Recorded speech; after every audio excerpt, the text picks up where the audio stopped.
Hello viewers, hello family, good morning, good afternoon, good evening, or whatever time you might be watching this video. This is your favorite girl Solange, and today I'll be giving you a gist on how our African parents brought us up, some little things that they used to do that we grew up to understand that it was funny, some things that they used to do that makes the house to be funny, that keeps the house funky.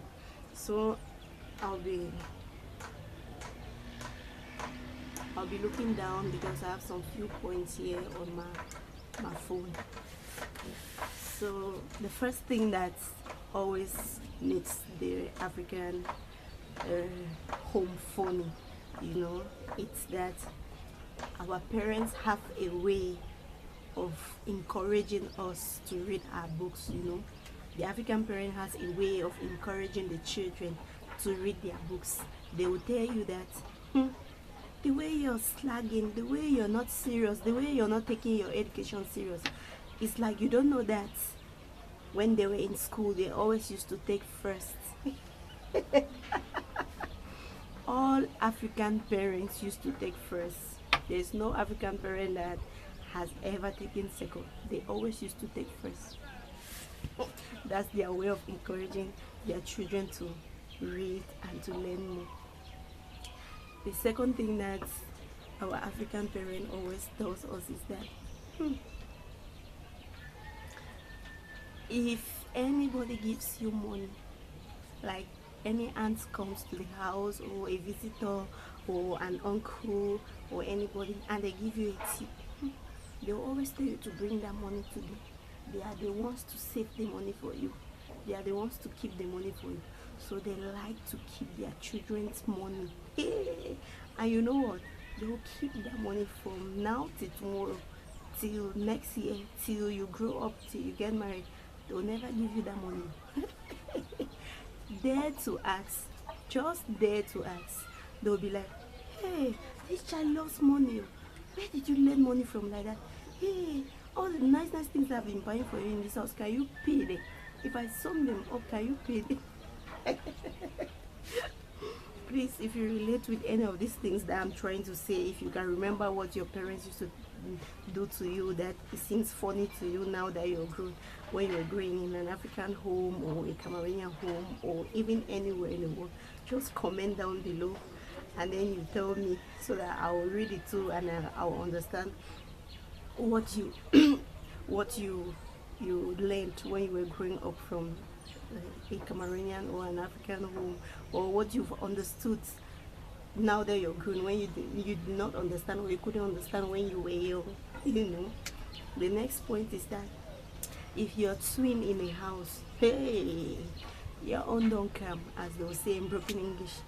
They will buy you guys the same kind of dresses, the same kind of shoes. We used to call it, when we were growing up, we used to call it one kind.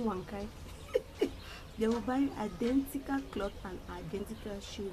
It's not that because you're twin you must be identical. It's just that their way of showing love to the twin, their way of showing extra love, their way of petting the twin is that they don't want it to be like, I bought a blue dress for Mary and John has a white dress, or I bought a blue dress for Christine and Christy has a yellow dress. No, they don't want it to be like they have discriminated between you both. They want everything to be equal, so the same color dress, the same size, the same everything. You can imagine that. Another point is that when they're buying you people dresses, hey, for the kids, some of them will buy a dress that is like 3 years older than your size. The worst one is school uniform. If you're going to class 1, they stitch you a school uniform that you can wear till class 6. Hey, just because they don't want to keep stitching uniforms like every year or stuff like that. You can imagine.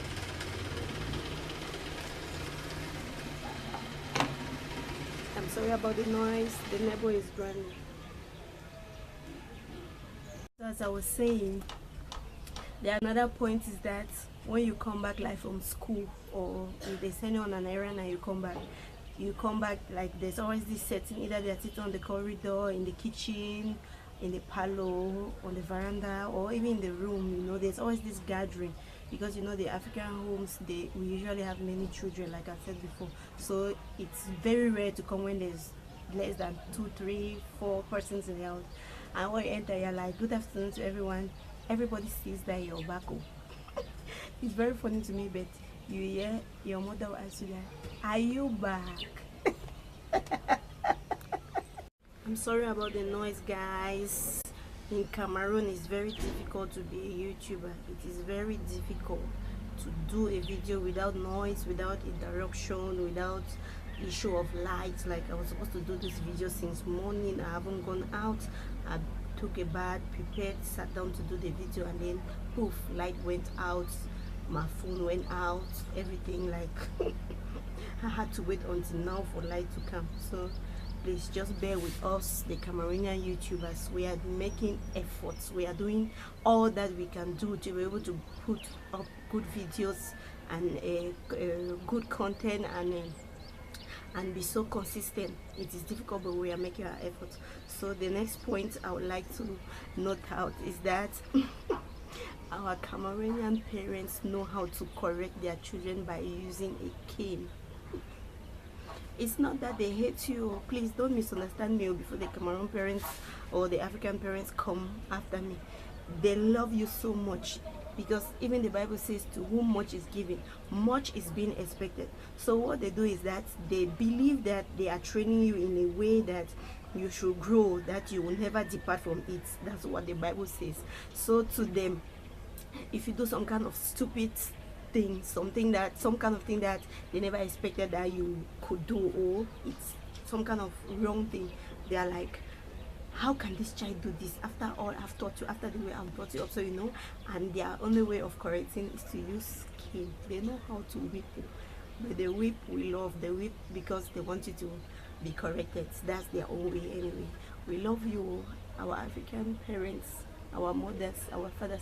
We love people very well, because we are grown up today, and because of that, anyway, you guys didn't kill us with a whip, you just corrected us, and now we are reviving it, and we are correcting our children in our own way. But at least we see the things that we used to do that used to hurt you guys, we see them in our children as well. The next thing is that a Cameroonian mother or an African mother knows how to sing. Hey, what? They know how to sing. Your mother will be in the kitchen, she's cooking. Maybe you're even cooking her in the kitchen now, but just because you ran outside maybe to play a little bit, just a little bit with your friends, and she doesn't want you to be outside, she'll call for you. Hey, Ernestine. Yes, mommy. And when you come, guess what? She's standing in front of a cup of salt. She'll say, please give me this salt. Hey. I used to be like, what? This salt? They will never say that salt. Give me this cup of salt. It will never be that cup of salt, because it's always so close to them, you know. It cannot be a distance away from them. It's always so that they can just send their hand and take it up. Be like, give me this salt. Hey, mama, you know how to say. Then my next point is that when they are getting a little bit old, or even when they are not old, when they have many children in the house, we know Africa now. We know Africa. We know how many children a mother can have. My grandma had 11. When they have many children in the house, they get confused at times with the names of the children. From their mind, they don't know who is in the house, who is not in the house, who to call or who not to call. They'll be like, Mary Johnson, Queen Solange. They'll call the names of almost all the children in the house before they finally call the name of that particular person that they wanted them to come. And the children will be like fighting through the corridor, like, it's you they called. No, it's mommy they first called your name. No, they called your name last. It's you they wanted to call. No, it was a mistake. And they're like fighting at the corridor. Who is to go and who is not to go, just to come out. Our African mothers, who does to you guys. You guys are wonderfully made. We love you guys so much. Anyway, so I've talked about they always want to keep your money. Then every parent took first in school, and then they always buy the same kind of dresses for twin, and then they buy oversized uniforms for their children. Then they have many kids, and then they call their names in a confused manner, or they call every name before they are able to call one person, the person that they wanted to call.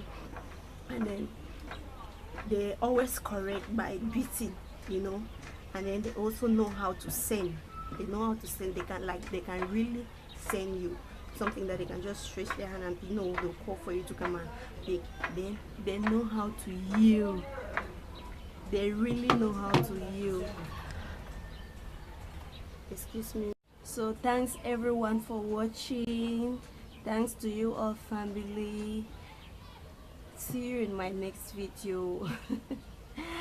And the next video, I'm sure I'll be doing the headscarves. I'm going to be doing a tutorial on how to tie headscarves, because somebody commented in my last video incorporating African American dressing that I should do a video to teach her how to tie the headscarves that are tied. So if you're a new member here, please smash so hard the subscribe button, the red button, and you press the notification bell so that whenever I upload or I post, you're going to get notified. Thanks so much. Stay blessed, stay positive. You remember, in this channel we are positive minds. Stay positive. God bless you. Love you. Bye.